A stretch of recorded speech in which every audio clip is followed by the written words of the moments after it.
On the Jordan Harbinger Show, you'll hear amazing stories from people that have lived them, from spies to CEOs, even an undercover agent who infiltrated the Gambino crime family. You're about to hear a preview of the Jordan Harbinger Show with Jack Garcia, who did just that. My career was 24 out of 26 years was solely dedicated working undercover. Now I walk in, I'm in the bar. Now there's a barmaid there, good-looking young lady. She's serving me a drink. Hey, what would you like? Usually my drink was give me a Kettle One martini, 3 olives, glass of water on the side. I finish the drink, the guys come in, I'm gonna go in my pocket, take out the big wad of money, bam, I give her $100. If you're with the mob, I say, hey, Jordan, you're on record with us. That means we protect you. Nobody could shake you down. We could shake you down, but you're on record with us. For more on how Jack became so trusted in the highest levels of the Gambino organization, check out episode 392 of The Jordan Harbinger Show.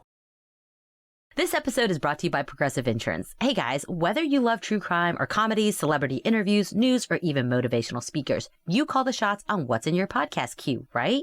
And guess what? Now you can call the shots on your auto insurance too. Enter the Name Your Price tool from Progressive. The Name Your Price tool puts you in charge of your auto insurance by working just the way it sounds. You tell Progressive how much you want to pay for car insurance. Then they'll show you a variety of coverages that fit within your budget, giving you options. Now that's something you'll want to press play on. It's easy to start a quote and you'll be able to choose the best option for you fast. It's just one of the many ways you can save with Progressive Insurance. Quote today at Progressive.com to try the Name Your Price tool for yourself and join the over 28 million drivers who trust Progressive. Progressive Casualty Insurance Company and Affiliates. Price and coverage match limited by state law.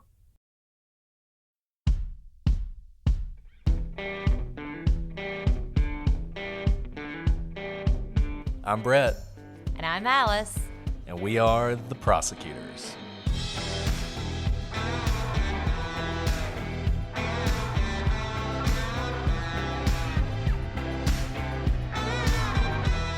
Today on the prosecutors, we finish, for real this time, sorta, the Leo Schofield case.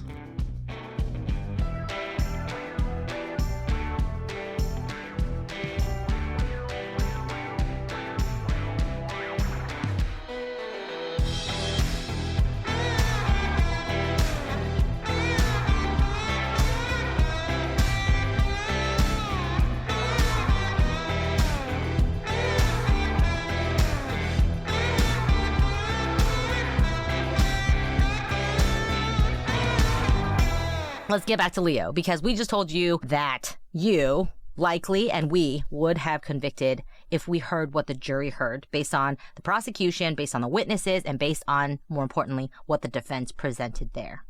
But that's a separate question from, did Leo do it? Let's talk about what you'd have to believe for Leo to be guilty. Now, this is based on all the timeline that we've talked about, okay? So after Michelle stopped to call Leo and tell him she was coming to get him, she inexplicably just didn't get him.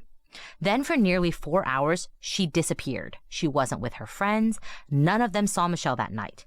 So if she was just hanging around for 4 hours and intentionally not picking up Leo, then maybe she was with a stranger.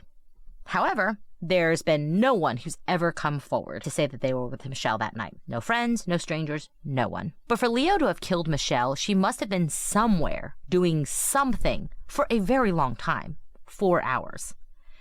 So Leo and his father must have run into Michelle almost immediately after leaving Vince Raynor's house. Now, his house was 15 minutes from the Schofield's home. Leo left Raynor's home at 1:15. Alice Scott sees Leo and Michelle at 1:30. So, in order for that timeline to have worked, Leo's dad and Leo Jr. would have run into Michelle just beyond the view of Vince's house. Barely turned the corner and there's Michelle. Leo gets out of his dad's car and he gets into Michelle's Mazda and the two of them drive off. And even though both the Raynors and the Andersons live essentially next door to Leo Sr., Leo Sr. doesn't bother to stop and tell them that Michelle had been found, even though they just called the police to report her missing a few minutes earlier, and everyone's worried about Michelle. But instead of telling them, either the police or the Raynors or the Andersons, who are all close by, Don't worry about it. I know we just filed a missing person report. We found Michelle. They're fine. They're on their way home. He says nothing and goes home. Then you'd have to believe that Leo brought Michelle home, killed her, and then rocketed around the neighborhood, going 120 plus miles per hour, establishing an alibi, making phone calls, figuring out how to cover up the murder, all in about 1 hour. And you'd have to believe that he did all this without getting any blood on his clothes or shoes. Or he changes his clothes and shoes and nobody notices. Could it have happened? Sure, but there's absolutely no evidence it did. And in fact, there are multiple people who report that Leo was wearing the same clothes that he'd been wearing that night for 2 full days. He also did this without leaving any significant and arguably no blood in the trailer. Or, as we said earlier, he hit her on the head and killed her by the canal. Could it have happened? Sure, but there's no evidence that it did. And in fact, there's evidence it didn't. There are no fractures, no head wounds, nothing. You'd have to believe that the only fingerprints in the car just so happened to belong to the convicted murderer of one, almost certain murderer of another, and likely murderer of a third, a man with a history of violence and rape who just so happened to like to take his girlfriend down to the very dirt road where Michelle would have been found to have violent, abusive sex. You'd have to believe that the same person, known for his intellectual deficiencies, concocted a story that just so happened to fit almost all the evidence we have of what happened that night, or you have to believe that someone concocted it for him, fed it to him, and he has been able to consistently relay those details from that point forward with little deviation. And you would have to believe all of this based on the word of Alice Scott, her next door neighbors, the LaFoons, and the fact that Leo was abusive to Michelle. Which I guess brings us to our theories. I was going to say, so that's a lot of you'd have to believes. And I think, this is based on what we know now and the time to sit with the trial transcript and to sit with the evidence and see what should be weighed as credible or not credible. So what really happened, Brett? I'm ready to be just blown away by your theory because I really want to know what happened. Well, I think essentially what happened is what we have talked about up to this point. I think Jeremy Scott is essentially telling the truth. I think that night, Michelle stopped at the payphone. She made the phone call. Jeremy Scott saw her. She offered him a ride. He took it. He directed her to that canal with the intention of raping her. That was what he was going to do. I think he pulled out the knife, and I think she fought back. I think she tried to drive away. He slammed the car into park. She stumbled out of the car. He went after her out of the car, and he killed her right there in the dirt, stabbing her to death. And a combination of because she resisted him, she refused him, she may have slapped him, she fought back. Whatever his reasons, he was a violent person who did violent things, and he did it at the drop of a hat. He beat a man to death with a bottle. He choked him with a cord. He shot another man. He strangled another woman. He was a violent person and he killed violently. And I think in that moment, that is what he decided to do. And we've talked a lot about the evidence. We've talked about his confession. We've talked about reasons to believe it and reasons not to believe it. But there are 2 pieces of evidence that I want to talk about. And in previous cases, we've said you look at the whole body of the evidence to make a decision, to decide whether or not something happened one way or another. But oftentimes, there'll be little pieces of evidence that jump out to you. Talks about this in the Adnan Syed case, the fact that they found that rose in the back of her car wrapped up on top of the map book with Adnan's fingerprints on it. That was a big moment for me. It's not necessarily the reason I think he did it. There's a whole lot of evidence he did it, but it really crystallized things. And there are 2 things in this case that really crystallized this case for me. The first is something that we've mentioned but not talked about a lot, and that's the blood swipe on the Downy bottle. So, the story told by Alice Scott is that Leo loaded Michelle's body into the back of the Mazda. But if Michelle was stabbed to death and lost half a gallon of blood, where is it? Why is it in the back of the Mazda? Why don't you see lots of blood there? Enter the Downy bottle. At trial, the only real evidence of blood we see is on the Downy bottle in the back hatch of the vehicle. And this, at first blush, seems bad for Leo. If someone else killed Michelle, she was never in the back of the car. But even if she wasn't, even if she was never back there, Jeremy Scott was, to steal the stereo. His fingerprints were found in the hatchback. And let's look at exactly how the blood was described. Quote, this is from the trial transcript.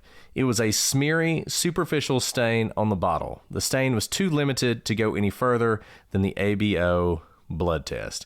So what is more likely? That Michelle was bleeding out in the back of that vehicle, but the only evidence is this smeary, superficial stain on this bottle, or that the blood was left on the Downy bottle when Jeremy stole the stereo. It wasn't directly from Michelle. It was transfer. That's the first thing. The second thing, let's talk more about the car. So as we discussed earlier, there was a major problem with Michelle's car. According to a Mazda mechanic who testified at trial, the flywheel had come apart. Now, a flywheel is a device you have in a manual transmission vehicle.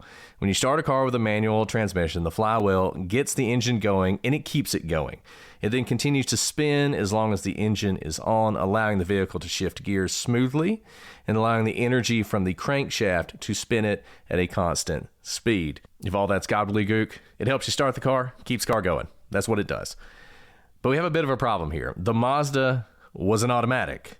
Automatics don't have flywheels. They have flex plates. Flex plates tend to be thinner and lighter than a flywheel, allowing them to flex and smooth out the energy transfer from the engine to the transmission. Although the use of the wrong nomenclature might seem like a mistake that should raise an eyebrow, it's likely that automatics were still somewhat rare at this point, and even to this day, mistaking a flywheel for a flex plate is not uncommon. So I think we can assume most of what the mechanic said is true. Let's talk more about the flex plate. Flex plates are bolted to the rear of the crankshaft, and they connect to the torque converter's outer shell. It helps rotate the engine during the starting process. The flex plate also interacts with the converter and flexes to smooth out engine performance. There is one significant difference between flywheels and flex plates. Although it's not all that common, flywheels crack, usually because someone has a lead foot and accelerates too quickly. But flex plates tend not to crack as long as they are mounted properly. Once a flex plate does crack, it's usually a flaw of design, not some trauma. It's just mounted wrong, and it's sort of an inevitable thing that's going to happen to your car one day because of the way it's mounted. But there is one rare thing that can cause a flex plate to crack.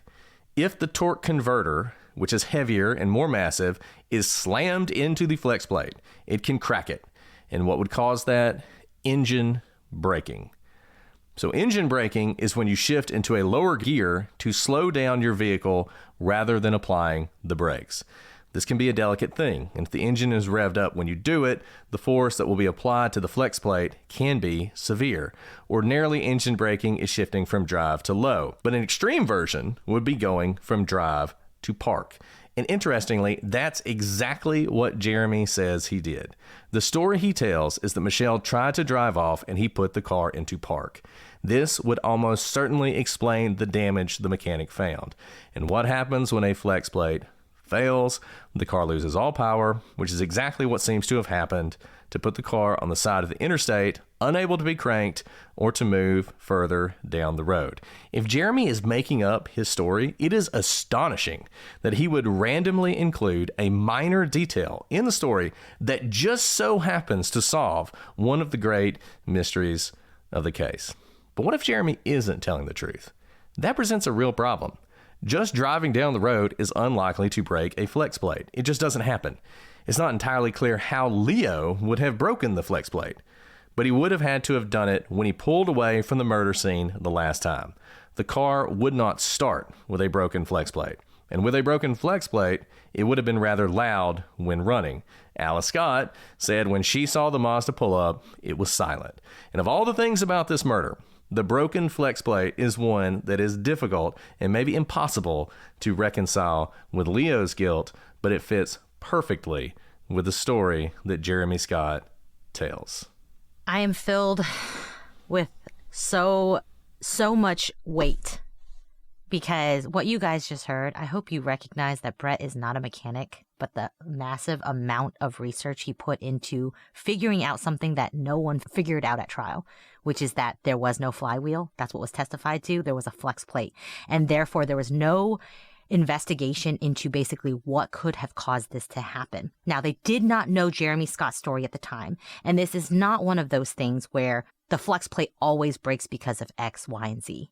It's actually so rare that I'm not sure you would even be able to guess what happened if Jeremy Scott hadn't kind of dropped this random detail in there. And I don't think this is a detail that was planted by anyone to tell him to say, because no one has ever brought this up as to how the flex plate was broken. Not Aguero, not defense counsel. I don't think Jeremy Scott recognizes what he did. He just knows what he did at the time, which was to push the car into park, which fits well into if the person you are trying to rape, which is what I think he was doing, is running. He's sitting on the passenger side. He can't get his leg over in time to press the brake, which is how another way you would stop the car. And so what he has at his disposal is to push the car into park, which if she has her foot on the pedal to get away, that amount of force would cause that flex plate to break. And because it would have been in park, it would have still been running while he runs out of the car to then stab Michelle next to the car to death, which is why all that blood is next to the car. And how she's able to be dumped right into the canal minutes after she's stabbed, as the autopsy shows.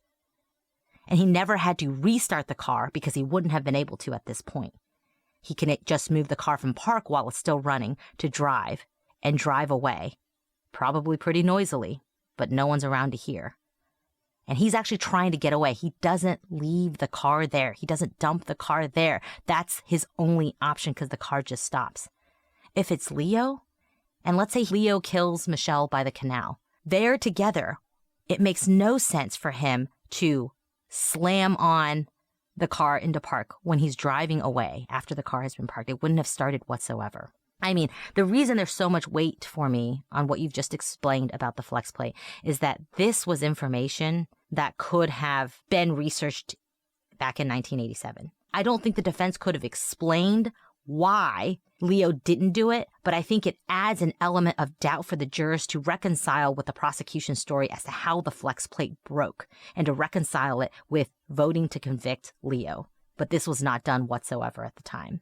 And I haven't heard this anywhere else. I'm pretty sure you just Googled the crap out of that, right? I'm a mad Googler. I'm a very good Googler. I mean, this hasn't been anywhere else. And let me just say one other thing about it. So the way it would have gone down is when he did this, he cracked the flex plate. So the flex plate is now cracked. It's on its last legs. He manages to get a few miles down the road. You know, the flex plate is flexing to do its job. And at some point, the crack causes it to break.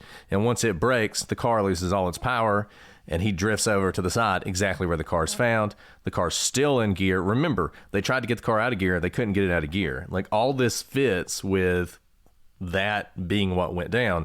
Otherwise, it's just a completely random, unlucky thing that the car's flex plate just so happened to break at that very moment as whoever, Leo or his father, is driving it away to dump it somewhere down the interstate, because they're going down the interstate, which also never really made sense why they're taking it down the interstate. I mean, I guess just to get rid of the car. But nevertheless, it's just hard to figure out how it could have happened with Leo doing it. And let's give credit where it's due, too. And I'm going to get this mixed up, but am I correct that the part of Jeremy's story as to him pushing the car from drive into park was when he was talking to Gilbert King from Bone Valley? I don't think it was written in his confession. Am I correct about that? I think that's right. I think that came out then. It came out during Gilbert King's interview for the podcast, because I remember hearing it, but I read the letters and I don't remember seeing that detail, which makes sense. That's a detail that seems a bit of a throwaway, but in conversation, kind of walking you through it, right? I believe this is the time that they went and talked to him and asked him to talk them through everything he wrote in the letter, and additional details came out. And this is when he said he talked about everything but the actual stabbing. And I say credit where it's due, because I don't think this piece of information has come out anywhere else. So those of you who are like, well, the prosecution should have known this. This is, you shouldn't have voted to convict guilty. This is a piece of detail that wasn't really known to anyone, and it wasn't even put together until Brett just blew it wide open right now. And I mean, because it came out in conversation rather than writing, despite all the credibility issues that Jeremy Scott has with his over-confessing, confessing and drawing back things, this is just a detail that is so insignificant, it's not a major player in the story. It doesn't end up in his letters to the court, his other, conversations about what happened. This happens as you would expect, as minute details do, in conversation when you're trying to set the scene for someone. But it's not such an important detail as that's when I pulled the knife or that's when I did X, Y, and Z.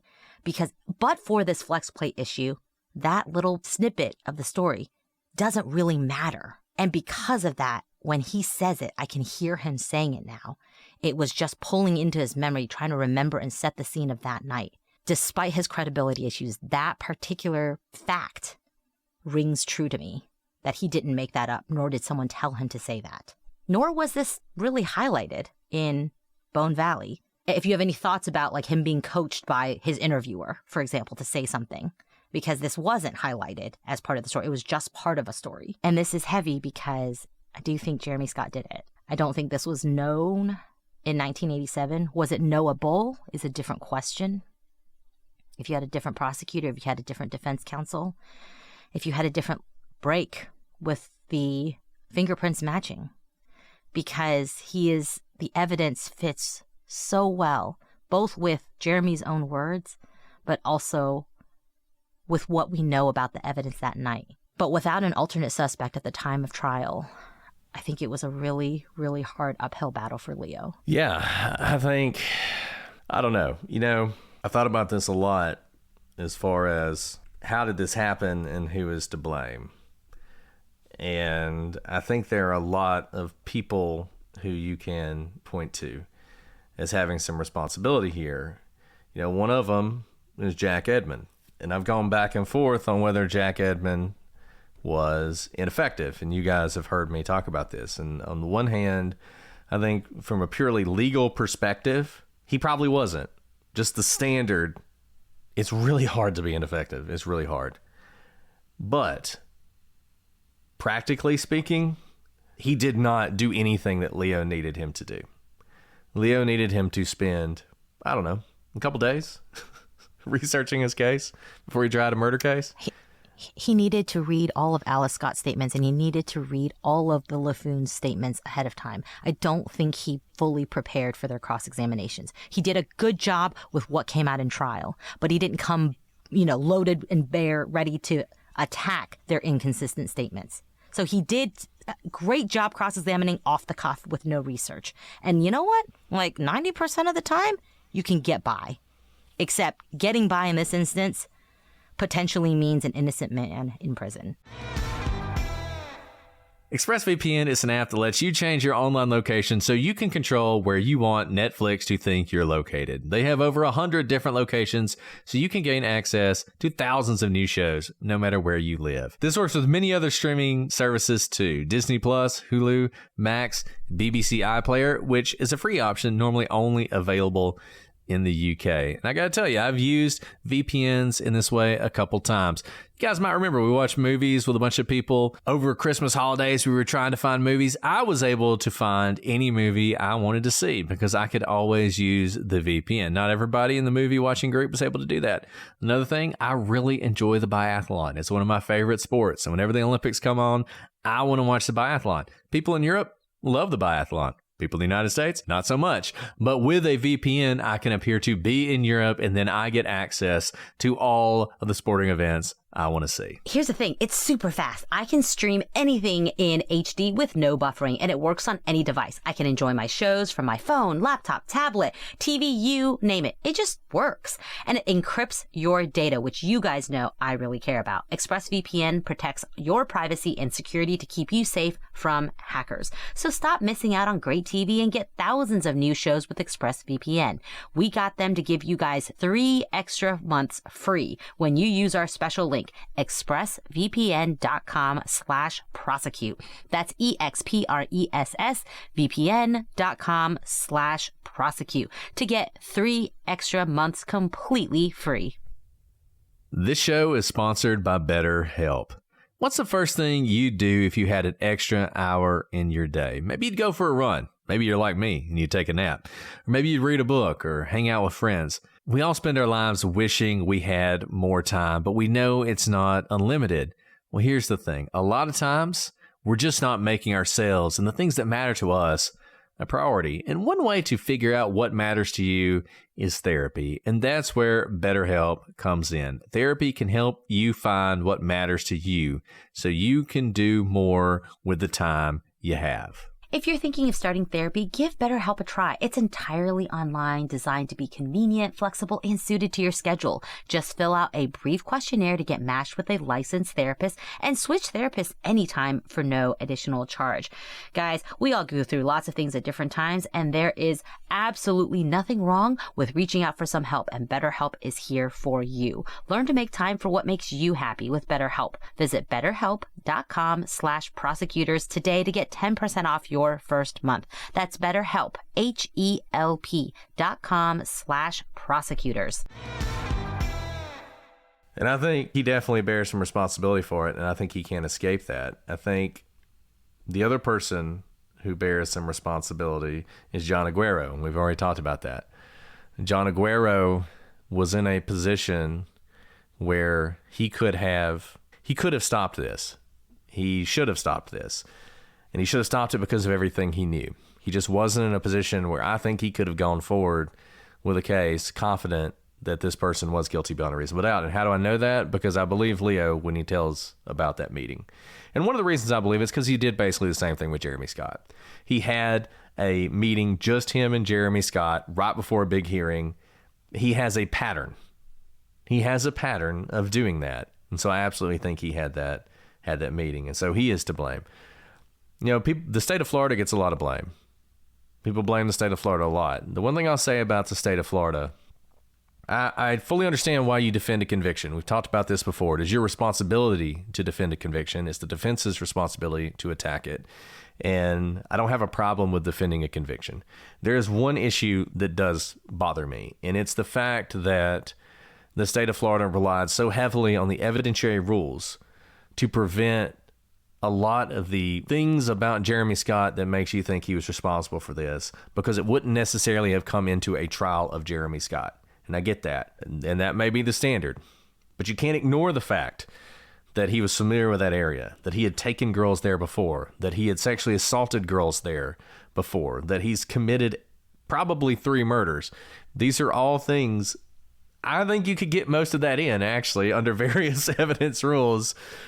But even assuming you can't, the state of Florida knows that. And I think they should be considering that. And I'll just tell you, there are times when I have cases where I'm dealing with something where I decline to use procedural methods to prevent evidence from coming in or arguments to be made because I think this person deserves to have that.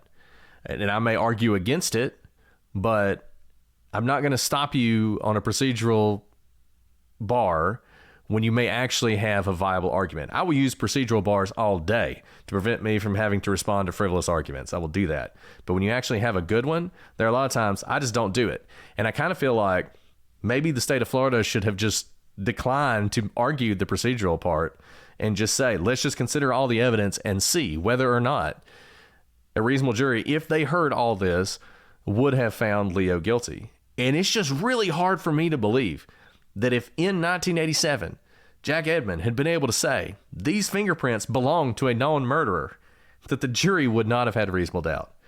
And I just have trouble with that. Yeah, I think that, we've talked about prosecutorial discretion, and we've also talked about having to take actions because they have preclusive effect for other cases. There's a way to basically not argue that procedural bar without saying it specific to these facts in this case, right? Without basically saying in all future cases, I'm going to allow, procedure out the window. And there is a way to kind of we do that not all the time, in very special circumstances. I've used that in circumstances where there's been insanity claims, for example, and there's things that shouldn't be able to come in. But I'm like, you know what? Let's let the chips fall where they may, because I need to make sure that we know what we're arguing about. I'll argue against whatever is coming in, but procedural, let's let it in for this specific reason and this specific set of facts, not for all future cases that I'm prosecuting. And there's one other person that I think bears some responsibility for this, and it's not the witnesses. I'm not going to blame the witnesses because I don't know what happened to put the witnesses in the position where they told what they told. And this may be controversial to some people, but that person is Leo. Leo is also one of the reasons this happened, because Leo was abusive and because he did, I think, beat Michelle. And he was a person that when she ended up murdered, it was very easy for the authorities, for his friends, for his roommates, for her family, for her friends to all point a finger at and say, he is the person who would have done this. And I think Leo should bear some responsibility for that.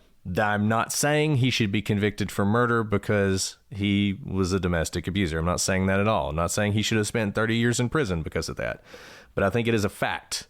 I think it's a fact that just needs to be accepted. I'll say this, if Bone Valley is accurate and if Leo and the way he presents is accurate, I think he's a completely different person than he was then.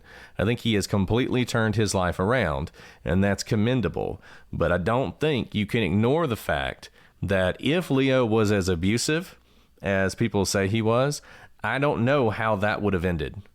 Because what you see a lot with that kind of abuse is it continues to escalate until a much more serious crime is committed. I know what you just said is really controversial, but I think what you said is very nuanced and it might be missed by some people, so I'd like to highlight it. It's not saying that because Leo was abusive, this is okay if this is a wrongful conviction. That's not what we think at all.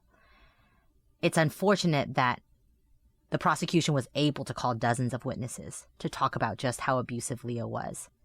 And that despite all the holes in their timeline, I think a lot of jurors were able to look over or potentially just suspend reality and not really think closely about, can I really believe what Alice Scott is saying? Can I really believe this timeline?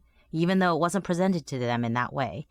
They didn't really have to think too hard because they saw before them from lots of different people speaking under oath about the immense abuse that Michelle had to endure during her life. And because of that, the story was one that could be believed, despite, I think, some holes. It's never okay to have someone sitting in prison for something they didn't do.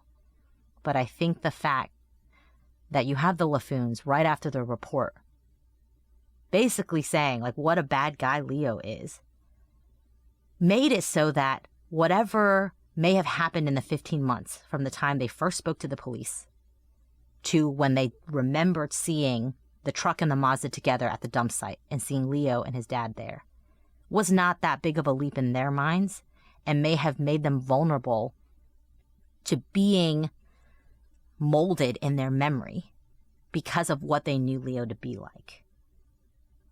And this is really, really tough because, again, it doesn't excuse a wrongful conviction.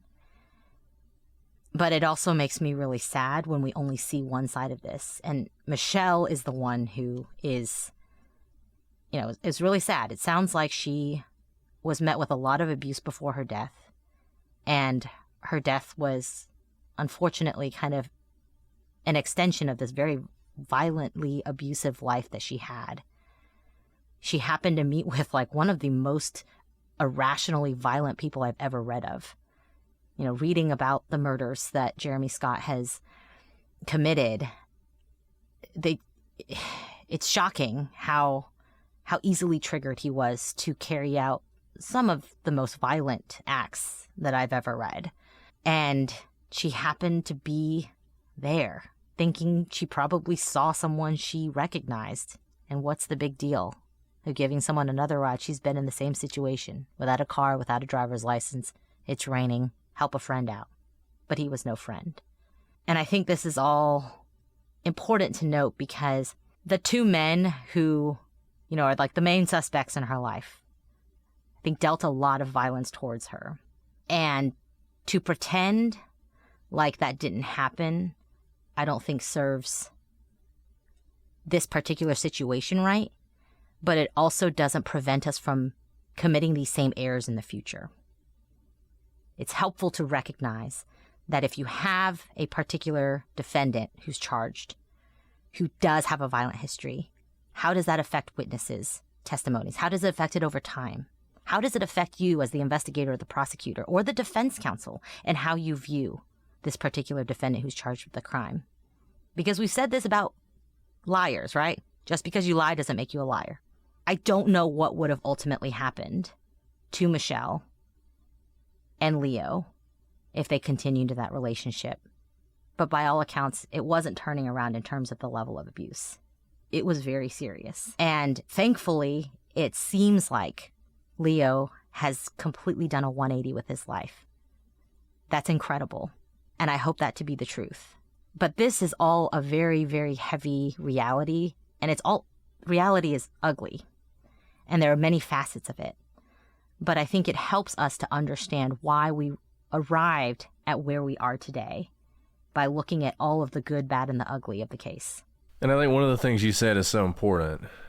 It is important, I think, to recognize the role that sort of Leo played in this, not to just cast aspersions on him and criticize him or, try and forgive the state for what it did, but because it's these kind of situations that I think tend to lead to false convictions. I don't think your average false conviction is actually just some completely innocent person who never did anything wrong, who is grabbed up by the police who decide they're going to frame this person for murder. I don't think that's what it is. I think in reality, when you see false convictions, a lot of times it's the police, prosecutors, tunnel vision, focusing on somebody because of something else they've done or some reputation they have, and then building the case and ignoring the problems because of it. And I think that's exactly what happened here. I think the police, they heard these stories of abuse and they believed them. And they thought, like every single one of us does, and every true crime meme, of course the husband did it. And it's not just a husband, he's an abusive husband. And I think when you're looking at these cases and you're trying to think about whether or not there's a false conviction, those are the kind of flags you can look for. You can look for people who are sort of easy targets in some ways, the usual suspects. And I think that's what you see here. And I think that's one of the reasons it happened. And so I think it's important to recognize it, because if you act like that's not the case, then I think you miss a really important lesson from this case that can help us when we're looking at other cases and trying to determine these. Because these are hard. This is all hard, right? We think Leo's innocent. I think he should be exonerated. I think Jeremy Scott's guilty. That's what I think happened. I don't know that for sure. I can't prove that. And we'll never know because we don't have a time machine. And I would say we'd know if Jeremy Scott told us, but he's told us several different stories, so it's hard to even know when he tells us. So all you can do is do the best you can and take the evidence that you have and look at it. And I think if you look at the evidence here and you look at it coldly, I think Leo's innocent. That's my position. It's not necessarily where I thought we'd end up. Not gonna lie. Like, when we started this, people would post about Leo Schofield before we knew anything about the case, and I would just roll my eyes and think, oh yeah, I'm sure he's innocent. Yeah, totally framed. That's probably him.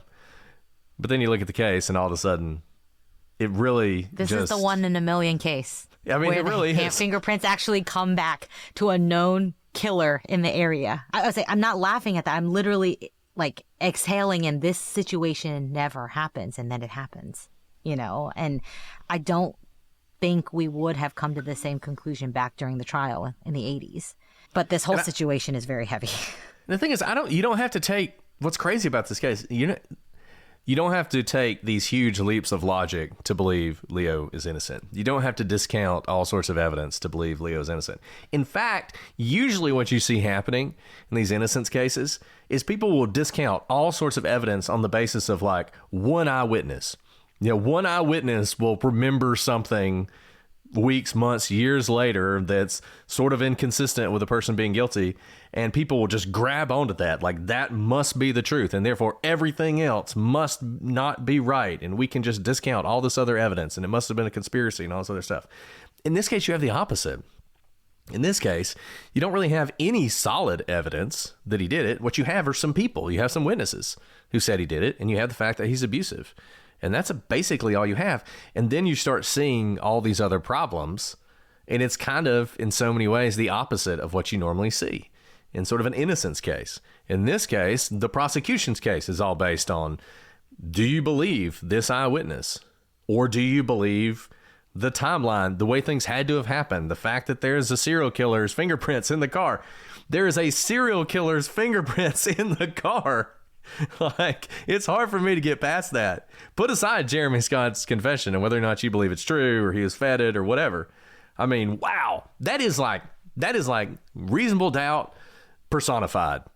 Fingerprints of a serial killer in the car.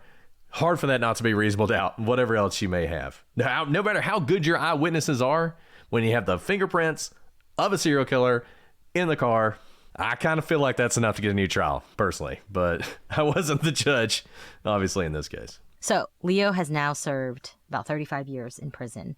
And if you listen to Bone Valley, you know that he was up for parole several times. He's never been granted parole. He is no longer on death row, but he does have another parole hearing coming up, I believe, this summer. So that is his next chance of potentially being released. Yeah, and I think we will be following it. I think most people think he'll be released, but you know, these parole hearings, you never know how they're going to go. So we will be following it, and we will give you guys updates as we have them. Well, Alice, this has been a long episode. Yeah, apparently I'm starting like a free Jeremy Scott podcast over here. So yeah, exactly. That might be, you know, we really are bending the rules over here. 8th episode, 8 plus 9. Yeah, exactly. But hey, that's fine. People like to hear us talk, or so I'm told. We have said a lot today. We probably could talk for another hour, and it would be fine. Really want to hear your thoughts. Shoot us an email, prosecutorspod@gmail.com, @prosecutorspod for all your social media. Check us out on Facebook, Twitter, Instagram, wherever you like to go. YouTube, we release videos every week of our podcast if you like to watch on your television as opposed to listening through whatever app you prefer. As I said earlier, we will be at CrimeCon. Prosecutors is your code for 10% off. Come and see us. Or if you want to watch these be recorded live, join Patreon. And even if you don't watch them recorded live, you get to hear them early and ad free. Okay, Alice. Anything else you want to say before we sign off? This was not like a rah-rah episode. You know, I really didn't know what all we were going to talk about in this last episode. And I think it's best to be described as it's heavy. I feel very heavy for Michelle and her family. I feel so heavy for Leo. I know I said some harsh words about, you know, his abuse and whatnot, but I feel very, very heavy for him sitting in prison, marked as his wife's murderer, when what he said all along for 35 years, I think is true, that he did not murder his wife. That he may have done a lot of things, but that was not what he did. He did not murder his wife. And I feel really heavy for Jeremy Scott, who clearly has wrestled with these on his conscience for a very long time. And he should. I think he has done some pretty horrendous things. And whether at this point in his life he's trying to make right or not, I don't know. I don't think he quite knows either. And I do feel his frustration that he's expressed before, where it's like, I've confessed, what more do you need? The problem, as we've gone through, is his confessions are kind of all over the place. My heart is heavy for him as well, for being capable of such immense violence and having other people, one person in particular, Leo, serve time for his crime is an added level of burden that he should bear, and he probably is bearing. And that is an added level of trauma for him as well. And not that there are any winners ever in these types of cases, but I feel sad that there's just right now, I don't think there's justice all across the board, and it makes me very sad.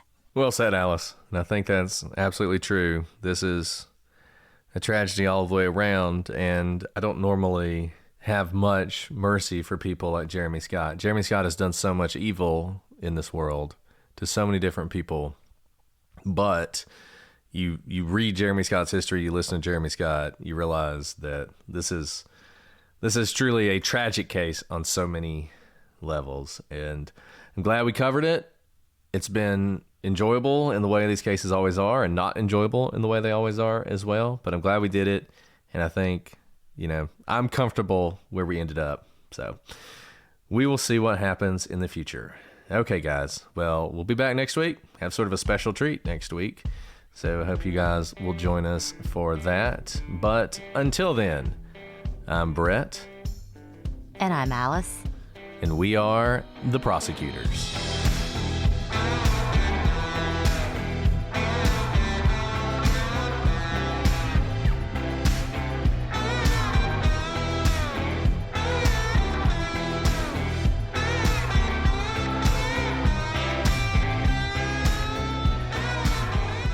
All about overexposure, right?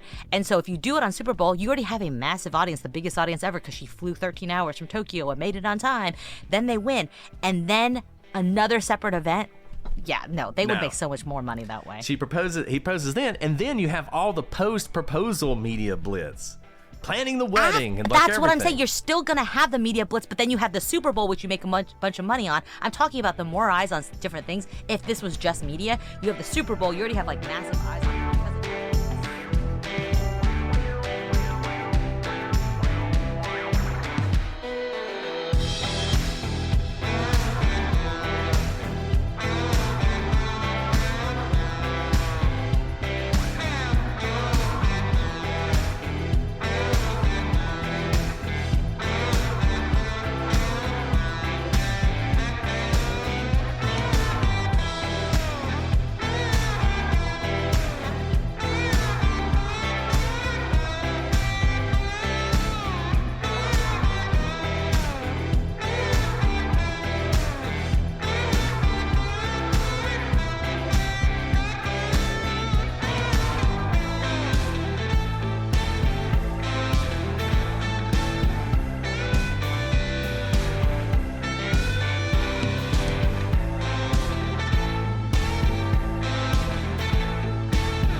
A separate proposal event with just as much as Super Bowl audience. When else are you going to get that type of audience? Not for the Grammys, not for the Emmys. Is he going to propose to her at the Olympics? I mean, what is a bigger media event her show. like?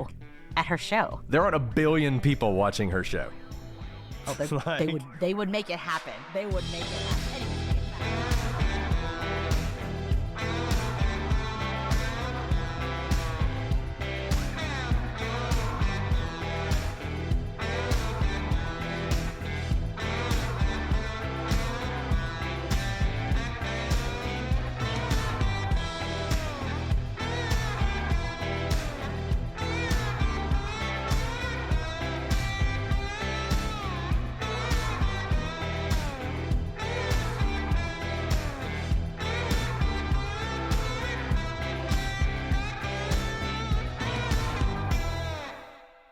PlutoTV is TV the way it should be, free. With over 300 channels, thousands of movies and TV shows costing zeros of dollars. So if you want to watch shows like Ghost, The Walking Dead, CSI, Star Trek, or The Price is Right, well, The Price is Right. It's free.